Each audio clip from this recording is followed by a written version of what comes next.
A continuación, Saúde.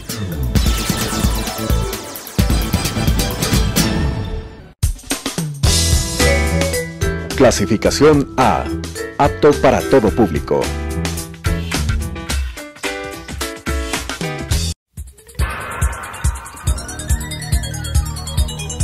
Las opiniones vertidas en este espacio por la producción y dirección del programa son de exclusiva responsabilidad de sus autores y de quienes intervienen en ellos.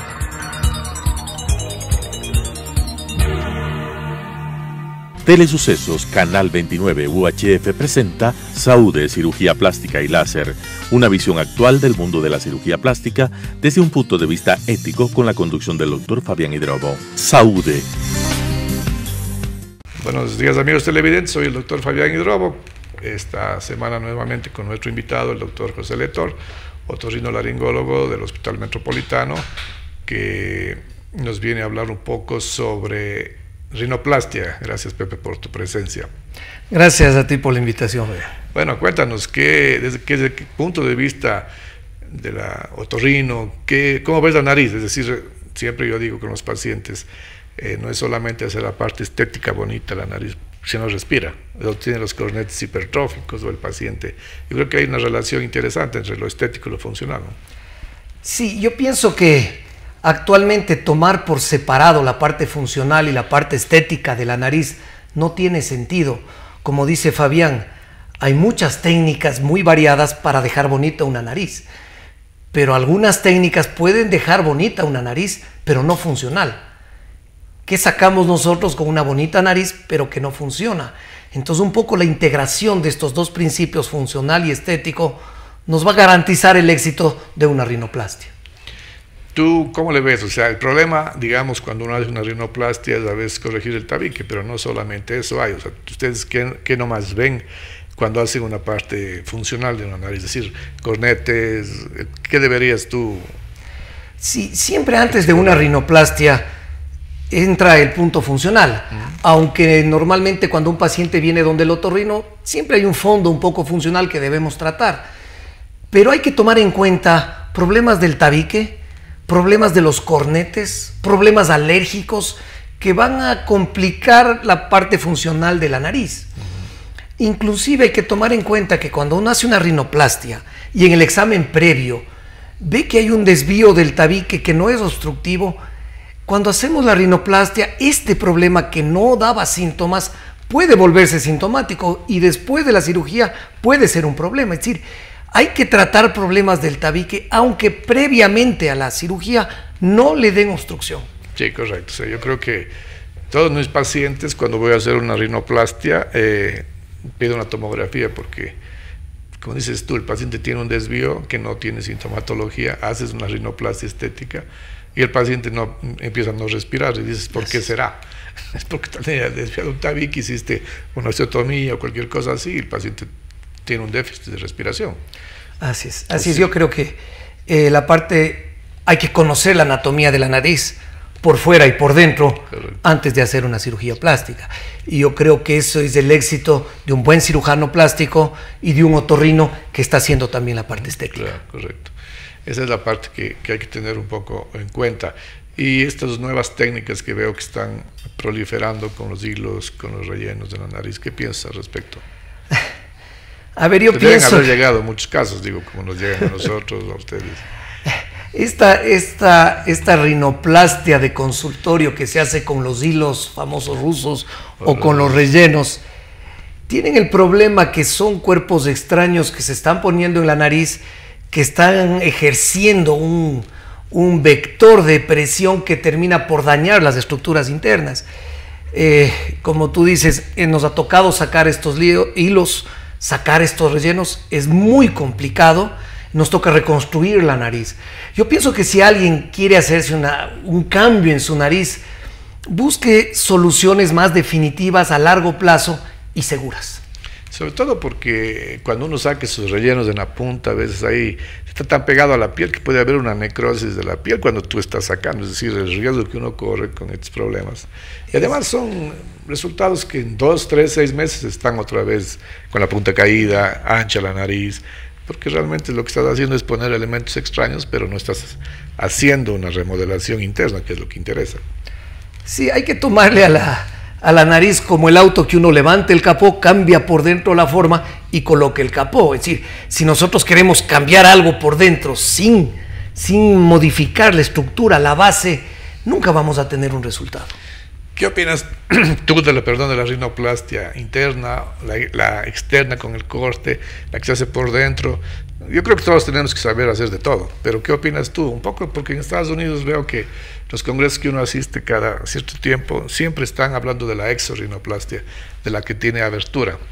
¿Tú qué crees? Sí, yo creo que, a ver, las técnicas que han hecho son las mismas. Lo que cambia es la vía de abordar las estructuras. Así es.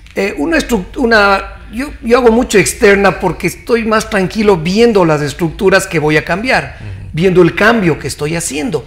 Pero esto no quita que hay gente hábil que sin necesidad de abrir toda la nariz pueden tener buenos resultados. Eso depende un poco de la formación de cada uno y de la experiencia que va tomando con las distintas técnicas. Es decir, no todas las alteraciones de la nariz necesitan que se abra la nariz, pero hay casos en que yo por lo menos me siento mucho más seguro viendo lo que estoy cambiando. Sí, correcto. Ahí en Brasil, por ejemplo, se dice, o un poco en la escuela que yo me formé, que una rinoplastia secundaria debe ser abierta. O sea, si tú te toca una paciente por segunda vez, tienes que abrir, porque si no, no sabes con qué te tocas, la anatomía ya cambió. Digamos, puede ser la primaria también, pero digo, si te toca una segunda y tienes que hacer una... ábrele, porque si no te vas a complicar. Un poco viéndole al revés, uno dice, bueno, si la secundaria voy a hacerle abierta, ¿por qué no de entrada hago la abierta y probablemente evito la secundaria? Correcto. Pero como tú dices, depende de la escuela que yo haya tenido. Ahora hay una nueva tendencia de volver a la vía interno, que están los turcos, que están un poquito en esta nueva, que le llaman la rinoplastia conservacional. Pero bueno, pues hay que esperar, como en todo, como tú dices, al principio uno se emociona y luego regresamos a lo que nos funcionaba, ¿no?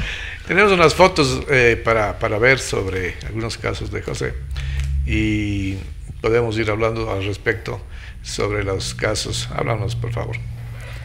Aquí tenemos una paciente en la que vemos que tiene una pequeña jiba, una falta de definición en la nariz. A esta paciente antes se bajaba excesivamente el dorso. Ahora lo que buscamos son dorsos rectos y sobre todo puntas fuertes que van a aguantar, que van a resistir al paso del tiempo. Hemos visto que el cambio es muy sutil, pero que uno aprecia en la segunda foto, como ya vemos, los ojos se les ve mucho mejor, porque la nariz ya no llama la atención. Una nariz que está en la mitad de la cara obviamente capta la vista y evita ver el resto de la cara en conjunto, como en este caso. Aquí tenemos la vista de la base, pero esta paciente tenía también, pasemos la siguiente. Bueno, estos son otros casos, son pacientes en las que se les cuelga un poco la columela, se hace esta técnica que se llama tongue in groove, y nos permite subir un poquito esa columela que le cuelga. Estas son las técnicas que se aplican para eso. Esta paciente fue operada y se hizo esta técnica que decíamos. Acá tenemos otra técnica en la que cuelga un poquito la columela y en vez de cortar la columela se la sube un poquito y obtenemos una nariz que ya es más estética con la cara, que va de acuerdo a la cara. Correcto. Después seguimos viendo nuevas fotos. Tú haces con anestesia general todos tus pacientes. Digamos, el otorrino normalmente en el tabique sin anestesia. Voy a hacer con local.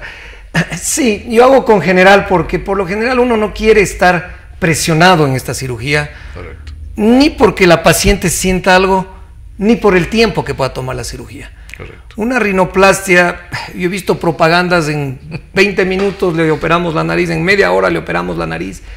La nariz es algo que hay que tomarle en serio, la nariz es algo que uno tiene que tener tiempo para hacer la cirugía, no puede estar presionado por... Correcto. Por las en horas. esa foto que estamos viendo ahí. Aquí vemos una deformidad, esta es una deformidad postraumática, es un chico que recibió un golpe.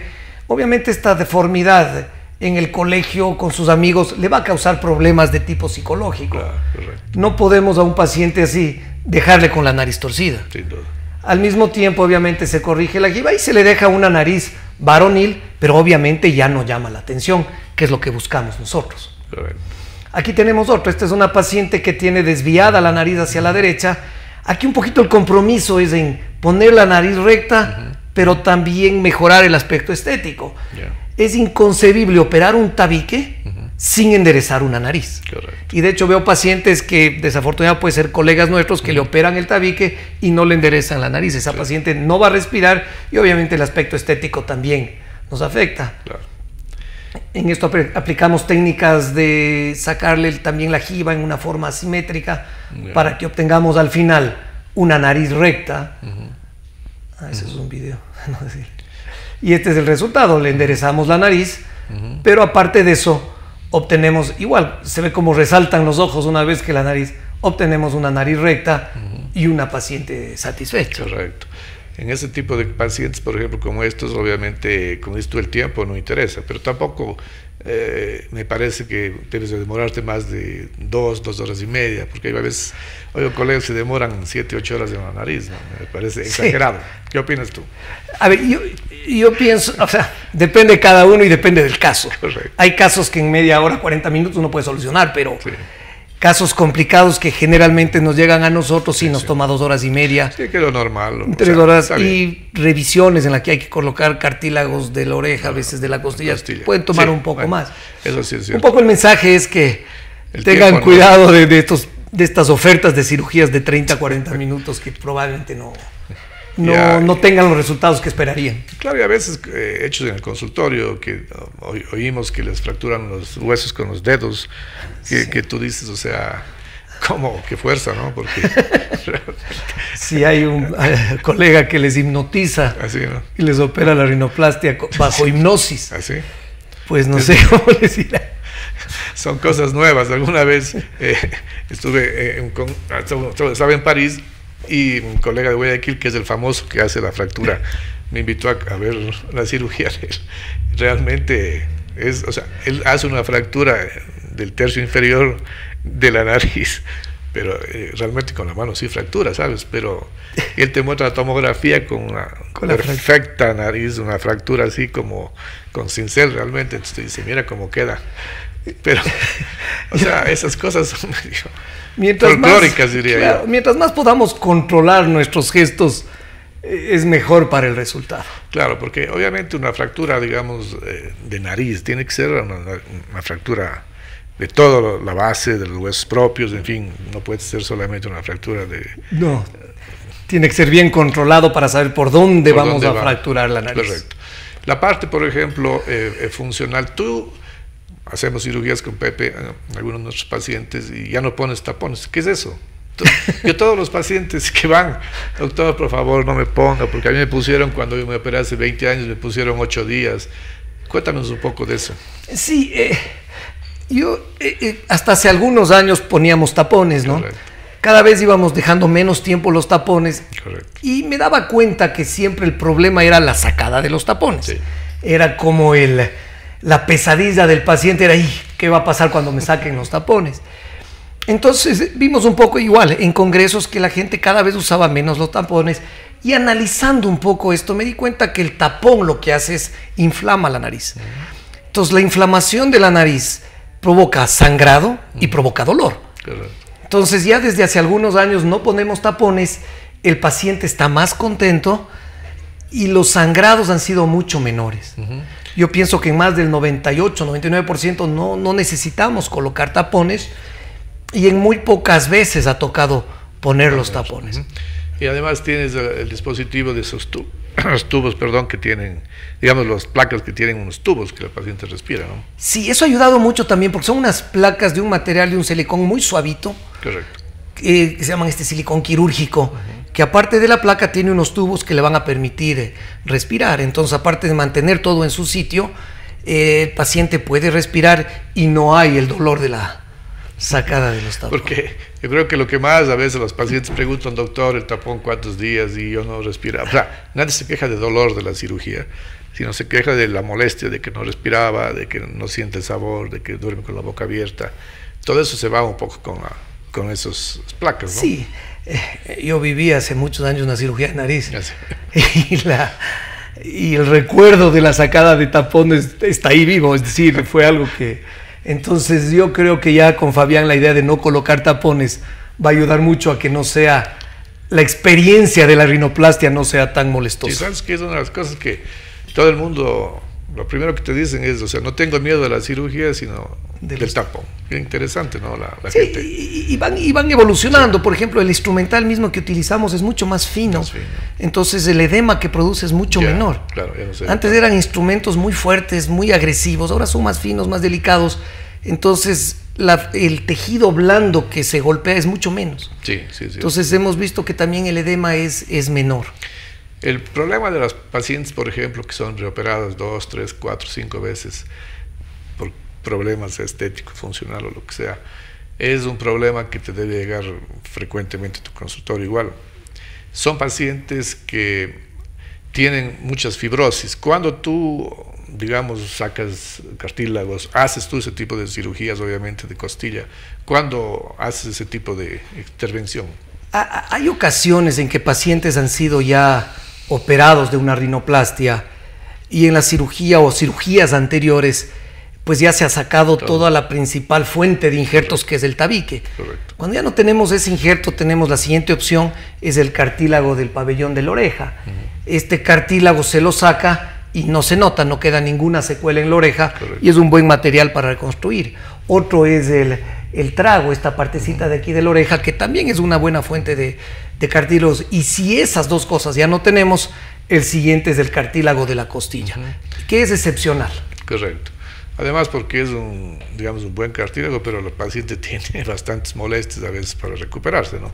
Pero es una opción. A veces en la televisión tú ves a esos americanos famosos que hacen esas cirugías y todo el tiempo saca un poco de la costilla y tal. Yo creo que también hay que tener un límite, ¿no? Para eso. Sí, y hablando de estos famosos, en este Bochet, correcto, el doctor, uno de estos, ¿cómo se llama? Nasif. El Nasif, fue operado por Toriumi. Así, ¿no? Y yo de pura coincidencia estaba en el quirófano y Toriumi le operó a Nasif, es decir, la calidad que tiene Toriumi para que le opere a este doctor Nasif, que era famoso, que es buen cirujano, porque nos presenta en congresos y todo. Es interesante ver los resultados de él, que uno ve en la televisión después y no son malos, pero claro, él fue operado por Toriumi. Es decir, decía, este es el mejor que me opere a mí. Correcto. Y además, porque debe ser un costo de una cirugía de nariz en Estados Unidos. Te puedes imaginar, ¿no? ¿Cuánto? No, ni me imagino, porque debe ser inalcanzable para... Un poco los pacientes que tienen, por ejemplo, la parte de seguros, funciona, los seguros pagan las cirugías de funcionales. ¿Cómo ves tú eso a nivel de Ecuador? Por principio, un seguro no va a pagar la parte cosmética. Correcto, obviamente. Sin embargo, muchos pacientes vienen por la parte obstructiva, tienen problemas respiratorios. En ese caso, los seguros sí pueden ayudarnos para corregir la parte funcional, por lo menos en parte del costo total de la cirugía. Correcto. Funciona, es decir, el paciente tiene que tener un desvío, obviamente, porque... Tiene que tener un desvío que le dé problemas para poder aplicar a un seguro. Correcto. La parte, por ejemplo, hay muchos pacientes me dicen, doctor, y me va a hacer un retoque antes de operarle, ¿no? Yo digo, no sé, o sea, no tengo por qué hacer el retoque, pero tienen esa idea un poco que cirugía de nariz siempre hay que hacer retoque. ¿Has oído eso? Sí, ahora hay que ver que dentro de las cirugías cosméticas, tú haces mucho más cosmético que yo, la nariz es la menos predecible de todas porque tenemos cartílago, piel, hueso, mucosa. Entonces no siempre la cicatrización es perfecta y hay un pequeño porcentaje de casos que hay que hacer un pequeño retoque. Sí, pero digo, a veces la paciente ya viene con esa. Ya viene con la idea del retoque. Porque ya he oído que las amigas todas se han operado cada vez con sus colegas, le han hecho retoque. Digo, o sea, te hago el retoque si es que es necesario, pero no es que... Que de entrada vamos a pensar en el retoque. Uno, cuando hace una nariz, lo que piensa es que va a quedar perfecta a la primera. Por supuesto. No piensa en volver a operar. No, porque claro, siempre yo creo que la anatomía cambia bastante. Ya, es más fibrosa, problemas. Sí. Y sobre todo si no has operado, digamos, si opero a mi paciente, si yo reopero, sé lo que hice, qué puse, qué puntos. Cuando opero a veces tercera o cuarta cirugía. No se sabe qué pasó. No se sabe. Pero yo creo que el paciente que viene a una rinoplastia busca al médico porque sabe que él le va a solucionar el problema. Correcto. Por eso la idea es buscar un médico calificado que haga este tipo de cirugías para que en la primera le solucione el problema. Correcto. A veces por la idea de ahorrar un poquito vemos colegas que probablemente no tienen tanta experiencia y que a la larga van a necesitar otra operación. Entonces yo pienso que uno cuando es su nariz, debería buscar lo mejor. Claro. Ya sea otorrino, ya sea plástico, Sí. pero gente que maneje este Porque problema. el problema de la nariz, como dices tú, está en el centro de la cara, ¿no? Ah. Y lamentablemente uno, si te llama la atención una nariz mal operada o fea, lo primero que ves es la nariz, o sea, no hay por dónde... No hay a dónde irse. Claro, la nariz está 2 centímetros adelante del resto del cuerpo. Entonces muchas veces se ha hecho estudios que uno fija la mirada de entrada a la nariz. Correcto. Si logramos solucionar este problema, van a apreciar los ojos del resto de la cara, ¿no? Sí, o sea, en estos casos, como le digo, siempre buscar un profesional calificado. Danos tus teléfonos, tus páginas, Pepe, para que te busquen los pacientes que quieran consultar contigo. Con mucho gusto, yo soy el doctor José Letor. Van a encontrar en la página web www.centrodeorl.com o simplemente como doctor José Letort. ¿Qué es su teléfono? Es el 2268-281 o 225-1126. Te agradezco, Pepe, por tu presencia. Volveremos a tocar otros temas interesantes con nuestro amigo José Letor y hasta la próxima semana. Las opiniones vertidas en este espacio por la producción y dirección del programa son de exclusiva responsabilidad de sus autores y de quienes intervienen en ellos.